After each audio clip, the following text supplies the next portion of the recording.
Assalamualaikum warahmatullahi wabarakatuh.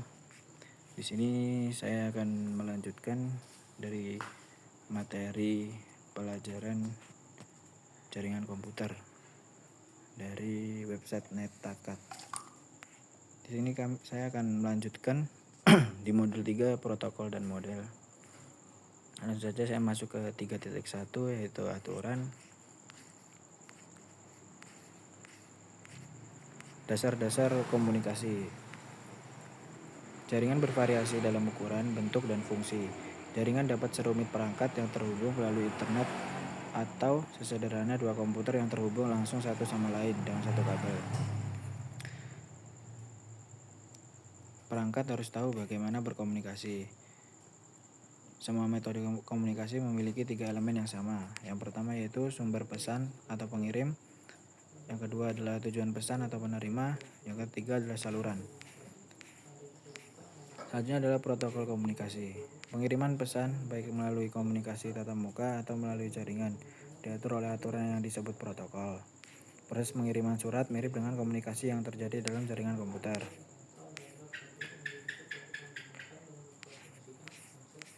Selanjutnya adalah penetapan aturan.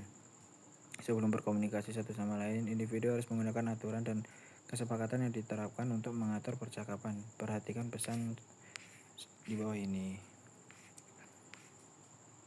Perhatikan betapa sulitnya membaca pesan karena tidak diformat dengan benar.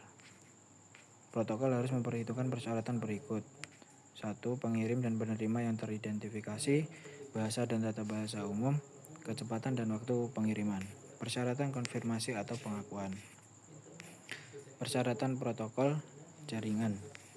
Protokol yang digunakan dalam komunikasi jaringan memiliki banyak kesamaan sifat dasar ini. Yang pertama yaitu pengkodean pesan, yang kedua adalah performatan dan enkapsulasi pesan. Selanjutnya adalah ukuran pesan, waktu pengiriman pesan, opsi pengiriman pesan. Selanjutnya adalah pengkodean pesan. Salah satu langkah pertama untuk mengirim pesan adalah pengkodean. Analoginya seperti di bawah ini dari video berikut. Kita lanjut saja. Saat pemformatan dan enkapsulasi pesan. Saat pesan dikirim dari sumber ke tujuan, pesan tersebut harus menggunakan format atau struktur tertentu. Analoginya seperti di video ini dapat dilihat. Selanjutnya adalah ukuran pesan di video ini, dan selanjutnya yaitu waktu pesan. Waktu pengiriman pesan meliputi hal-hal berikut. Kontrol aliran, ini adalah proses pengelolaan laju transmisi data. Kontrol aliran menentukan beberapa banyak informasi yang dapat dikirim dan kecepatan penyampaiannya. Selanjutnya adalah batas waktu respons. Jika seseorang mengajukan pertanyaan dan tidak mendapatkan respons dalam waktu yang dapat diterima, orang tersebut berasumsi bahwa tidak akan ada jawaban dan bereaksi sesuai dengan itu. Selanjutnya adalah metode akses. Ini menentukan kapan seseorang dapat mengirim pesan. Selanjutnya yaitu seperti analoginya di video berikut.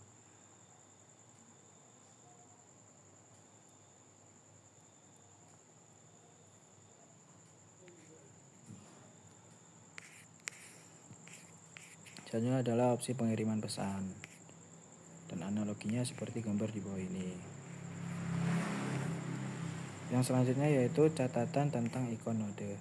Dokumen dan topologi jaringan seringkali mempresentasikan jaringan dan perangkat akhir menggunakan ikon simpul. Simpul biasanya dipresentasikan sebagai lingkaran. Gambar tersebut menunjukkan perbandingan 3 opsi pengirim yang berbeda menggunakan ikon simpul bukan ikon komputer, seperti gambar di bawah ini.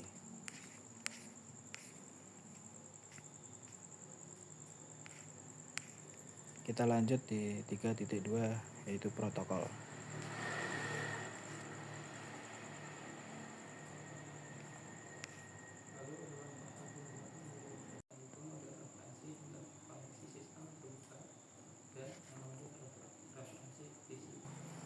Selanjutnya adalah protokol. Tinjau umum protokol jaringan.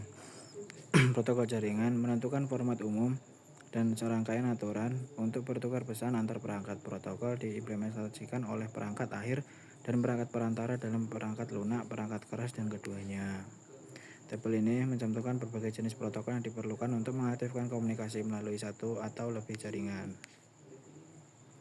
protokol komunikasi jaringan, yang kedua adalah protokol keamanan jaringan, yang ketiga adalah protokol perutaan, yang terakhir adalah protokol penemuan layanan.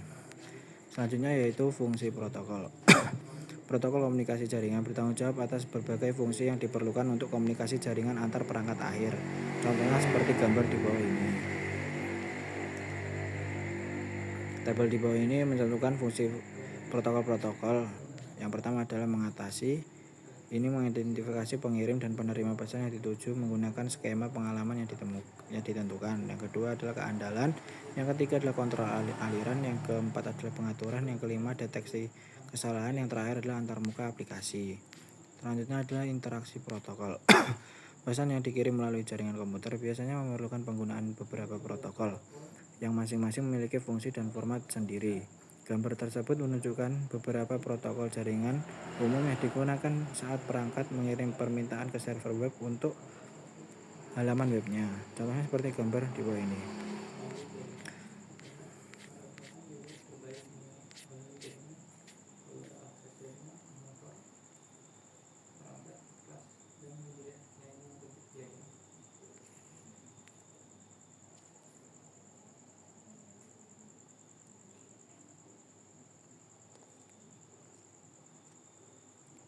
Selanjutnya adalah rangkaian protokol. Rangkaian protokol jaringan. Dalam banyak kasus, protokol harus dapat bekerja dengan protokol lain, sehingga pengalaman daring akan memberikan semua yang Anda butuhkan untuk komunikasi jaringan. Rangkaian protokol adalah sekelompok protokol yang saling terkait dan yang diperlukan untuk menjalankan fungsi komunikasi. Salah satu cara terbaik untuk memvisualisasikan bagian protokol dalam suatu rangkaian berinteraksi adalah dengan melihat interaksi tersebut sebagai tumpukan. Seperti yang diilustrasikan dalam gambar, kita dapat menggunakan lapisan untuk menggambarkan aktivitas yang terjadi dalam komunikasi tatap muka, seperti gambar di bawah ini.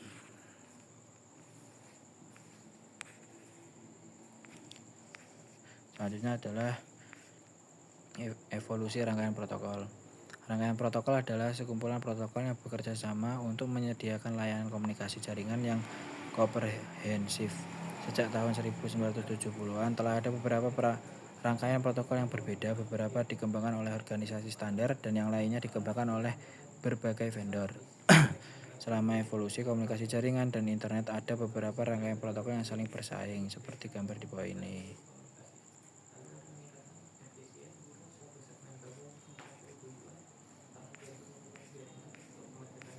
Selanjutnya adalah contoh protokol TCP atau IP. Protokol TCP atau IP tersedia untuk lapisan aplikasi, transportasi, dan internet. Tidak ada protokol TCP atau IP di lapisan akses jaringan. Protokol lapisan akses jaringan yang paling umum adalah protokol Ethernet dan WLAN, linear kabel.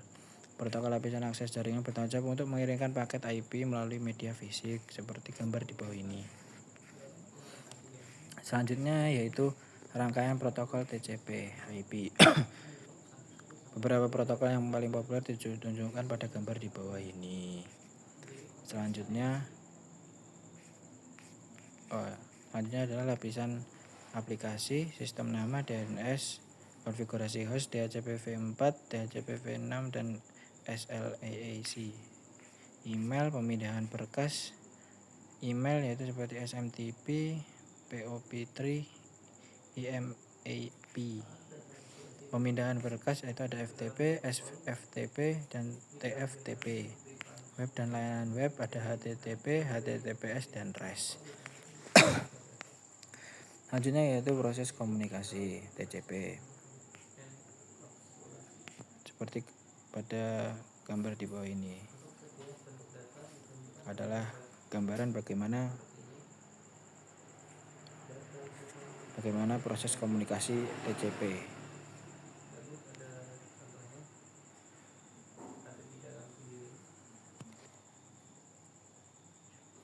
Kita lanjut lagi. Ini adalah animasi untuk melihat animasi klien yang menerima manipulasi halaman web untuk ditampilkan di peramban web.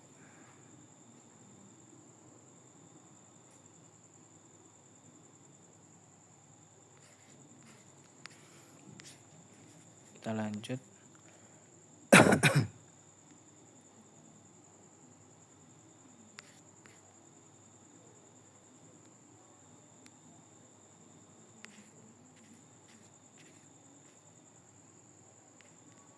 Selanjutnya yaitu organisasi standar. Selanjutnya itu organisasi standar. Standar terbuka.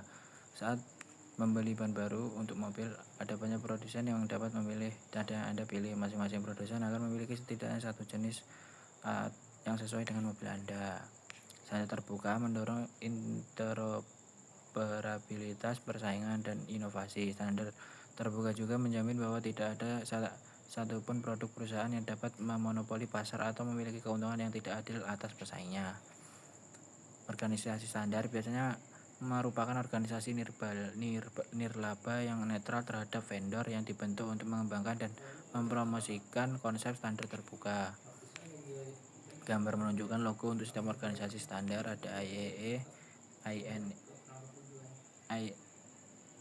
IANA, ada ICANN, ITU, IETF, TIA.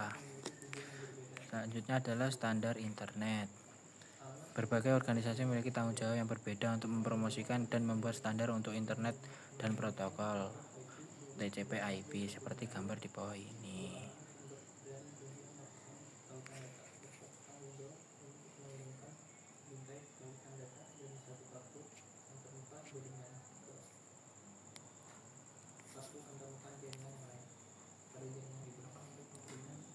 Selanjutnya adalah model referensi. Yang pertama adalah manfaat menggunakan model berlapis. Konsep yang rumit seperti cara kerja jaringan dapat sulit dijelaskan dan dipahami. Oleh karena itu, model berlapis digunakan untuk memodulasi operasi jaringan ke dalam lapisan-lapisan yang dapat dikelola. Berikut adalah manfaatnya. Membantu dalam desain protokol karena protokol yang beroperasi pada lapisan tertentu memiliki informasi yang ditentukan yang dapat mereka gunakan dan antarmuka yang ditentukan ke lapisan di atas dan di bawahnya. Selanjutnya adalah mendorong persaingan karena produk dari vendor yang berbeda dapat bekerja sama. Yang ketiga, mencegah perubahan teknologi atau kemampuan pada suatu lapisan. Yang terakhir adalah menyediakan bahasa umum untuk menggambarkan fungsi dan kemampuan jaringan. Model referensi interkoneksi terbuka atau OSI, model referensi TCP atau IP. Selanjutnya adalah model referensi OSI. Model referensi OSI menyediakan daftar lengkap fungsi layanan yang dapat terjadi di setiap lapisan. Jenis ini memberikan konsistensi dalam sebuah jenis protokol dan layanan jaringan dengan menjelaskan apa yang harus dilakukan pada lapisan tertentu. Ia juga menjelaskan interaksi setiap lapisan dengan lapisan di atas dan di bawahnya. Protokol TCP atau IP yang dibahas dalam kasus ini disusun berdasarkan model OSI dan TCP/IP. Lapisan model OSI yaitu 7 aplikasi. Lapisan aplikasi berisi protokol yang digunakan untuk komunikasi antar proses. 6 presentasi. Lapisan 6 yaitu presentasi. Lapisan presentasi menyediakan representasi umum dari data yang transfer antara lapisan aplikasi. Yang kelima ada sesi. Lapisan sesi menyediakan layanan di lapisan presentasi untuk mengatur dialognya dan mengelola pertukaran data. Yang keempat transportasi. Lapisan transportasi mendefinisikan layanan untuk mengelompokkan, mentransfer, dan menyusun kembali data komunikasi individual antara perangkat akhir. Yang ketiga ada jaringan. Lapisan jaringan menyediakan layanan yang memperuntukkan potongan data individual melalui jaringan antara perangkat akhir yang teridentifikasi. Selanjutnya ada tautan data. Yang kedua, protokol lapisan tautan data menjelaskan metode untuk bertukar bingkai data antara perangkat melalui media umum. Yang terakhir yaitu Layer 1, protokol lapisan fisik menggambarkan sarana mekanis, elektrik, fungsional, dan prosedural untuk mengaktifkan, memelihara, dan menonaktifkan koneksi fisik untuk transmisi bit ke dan dari jaringan. Selanjutnya adalah model protokol. Tabel ini menunjukkan detail tentang setiap lapisan model. Yang keempat ada aplikasi, yang ketiga transportasi, kedua internet, yang terakhir yaitu yang pertama akses jaringan. Definisi standar dan protokol TCP/IP dibahas dalam forum publik yang didefinisikan dalam serangkaian RFC ITI/ETF yang tersedia untuk umum. Selanjutnya adalah perbandingan model OSI dan TCP. Protokol yang menyusun rangkaian Rangkaian protokol TCP/IP juga dapat dijelaskan dalam bentuk model referensi OSI. Dalam model OSI, lapisan akses jaringan dan lapisan aplikasi dari model TCP/IP dibagi lagi untuk menjalankan fungsi-fungsi terpisah yang harus terjadi pada lapisan-lapisan ini. Contohnya seperti gambar di bawah ini. Selanjutnya,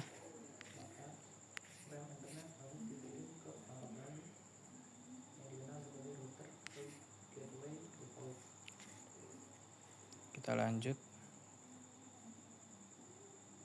di enkapsulasi data.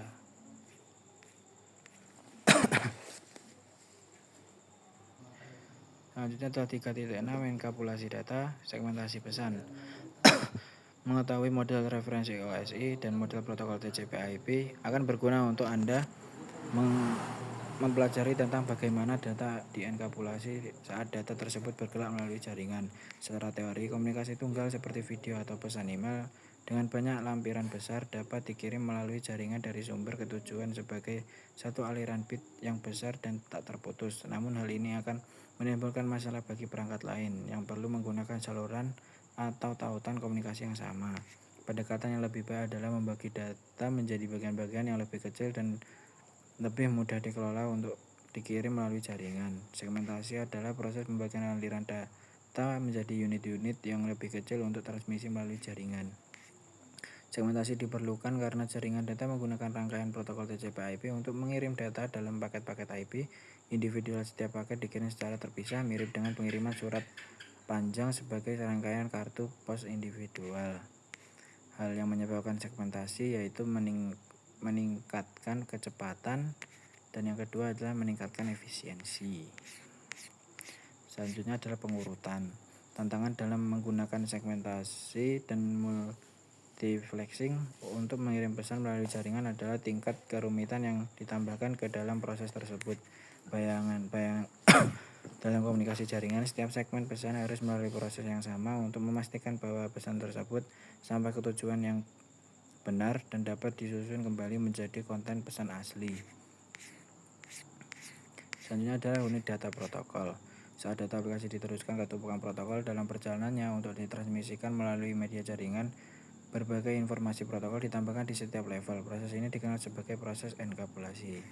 Bentuk yang diambil oleh sepotong data pada setiap lapisan disebut sebagai unit data protokol. Setelah mengenkapsulasi, setiap lapisan berikutnya mengenkapsulasi PDU yang diterimanya dari lapisan di atasnya sesuai dengan protokol yang digunakan. Contoh enkapsulasi seperti animasi di bawah ini.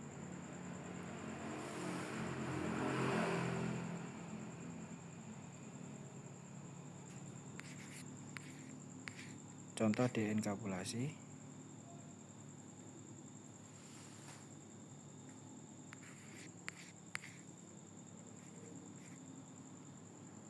Ya udah. Selanjutnya yaitu akses data. Yang pertama yaitu alamat.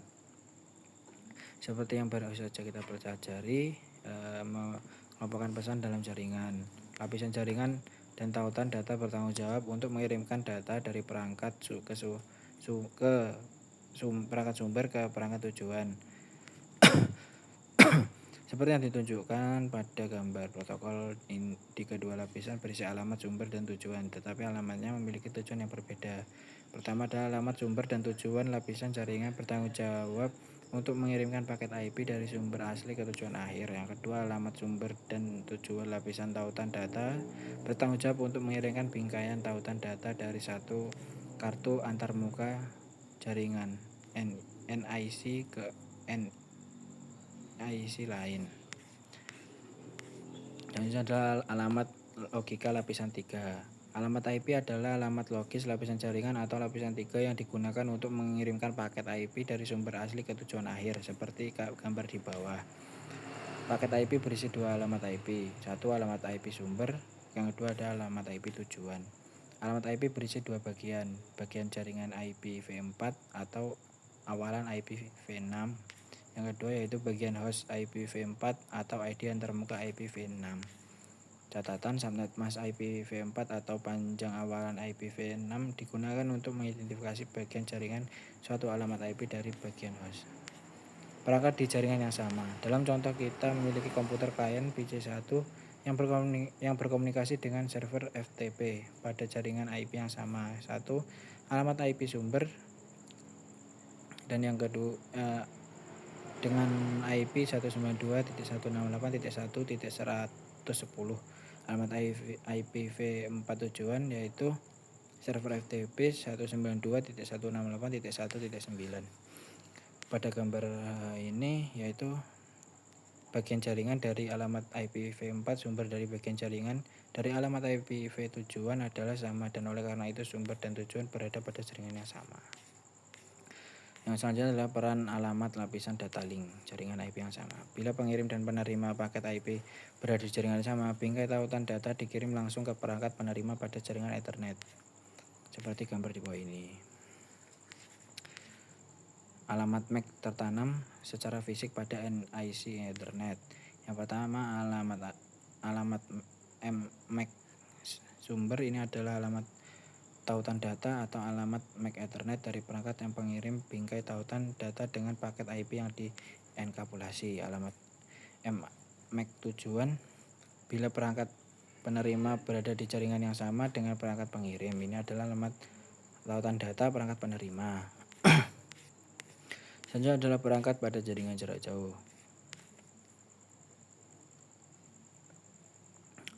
Apa peran alamat lapisan jaringan dan alamat lapisan tautan data saat perangkat berkomunikasi dengan perangkat lain di jaringan jarak jauh? Dalam contoh ini kita memiliki komputer klien PC1 dan berkomunikasi dengan server bernama server web di IP yang berbeda.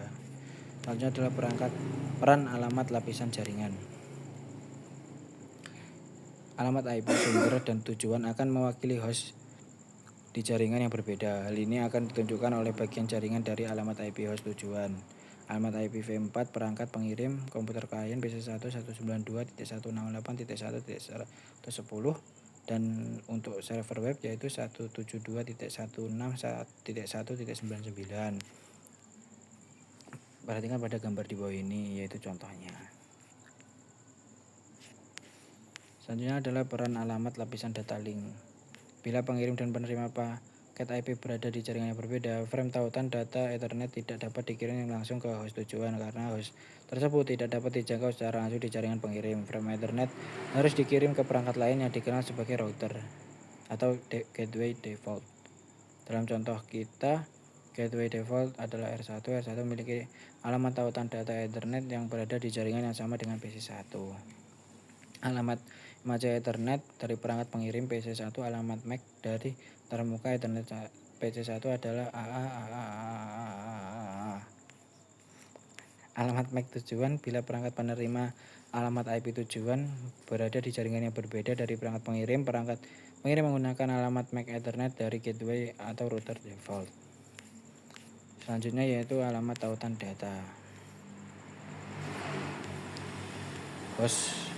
Host ke router.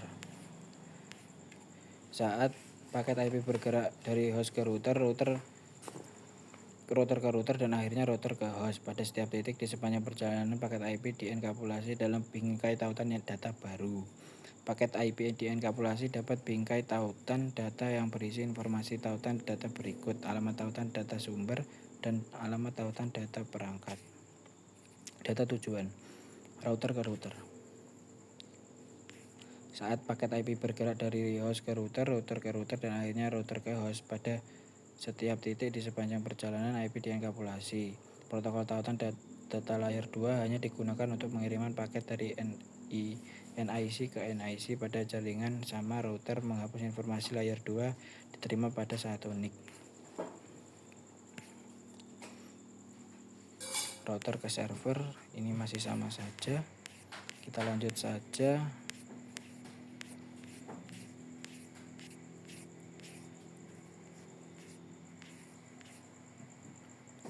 Untuk 3.8 yaitu modul dan kuis. Mungkin cukup sekian penugasan dari saya. Bila ada kurang lebihnya saya mohon maaf. Wassalamualaikum warahmatullahi wabarakatuh.